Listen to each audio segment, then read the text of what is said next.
서울 주요 지역의 임대차 시장에서 전세와 월세의 균형이 무너지고 있다. 최근 강남, 용산, 마포 등 주요 지역에선 전세가 8억 원이던 단지에서 보증금 9억 원에 월세 20만 원 조건이 등장하는 등 전세값을 뛰어넘는 월세가 나타났다. 전문가들은 이 같은 현상이 단순한 일시적 현상이 아니라 부동산 시장 구조 자체가 변화하고 있음을 보여주는 신호라고 분석한다. 10.15 부동산 대책 이후 전세 매물이 급감하면서 수요가 월세로 집중됐다. 결과적으로 전세 매물 급감, 월세 수요 폭증, 월세 보증금 상승, 전세값 추월로 이어지는 악순환이 시작된 것이다.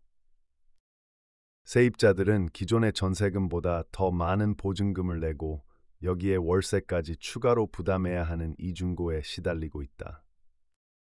전세 제도의 붕괴가 서민 주거비 상승으로 직결되는 구조다.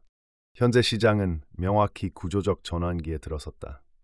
수원대학교 부동산학 전공 노승철 교수는 전세 제도의 근간이 흔들리면서 월세 중심의 시장 구조가 고착화되고 있다고 분석했다.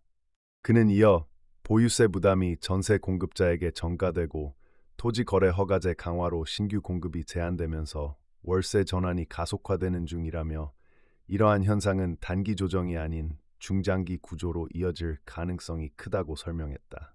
노 교수는 또 임차인들은 보증금과 월세를 동시에 감당해야 하고 임대인 역시 세금 부담을 보전하기 위해 월세를 높이고 있다며 정부의 정책 방향이 전세 회복보다 월세 제도 안정화에 초점을 맞춰야 할 시점이라고 강조했다. 시장 상황을 보면 전세 계약이 빠르게 줄고 반전세와 고보증금 월세가 대세로 자리 잡고 있다. 부동산 중개업소 관계자들은 이제는 전세 계약을 찾기가 거의 불가능하다며 세입자들이 울며 겨자 먹기로 월세로 전환하고 있다고 전했다. 금리 상승과 대출 규제 강화도 이러한 구조 변화를 가속화했다. 전세자금 대출의 문턱이 높아지면서 세입자들이 전세 대신 월세를 선택할 수밖에 없는 것이다. 하지만 월세 시장으로 몰린 수요는 다시 보증금 인상 압박으로 이어지고 있다. 한편 일부 전문가들은 전세의 급감은 단기적으로 집값 안정 효과를 가져올 수 있지만 장기적으로는 주거 양극화를 심화시킬 위험이 있다고 경고했다.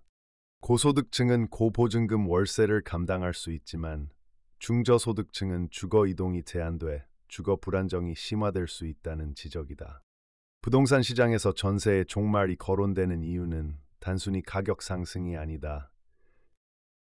이는 주거 형태 세제 구조 정책 방향이 맞물린 결과로 한국의 주거 시스템이 전세 중심에서 월세 중심으로 이행하는 결정적 전환점을 맞이했음을 의미한다.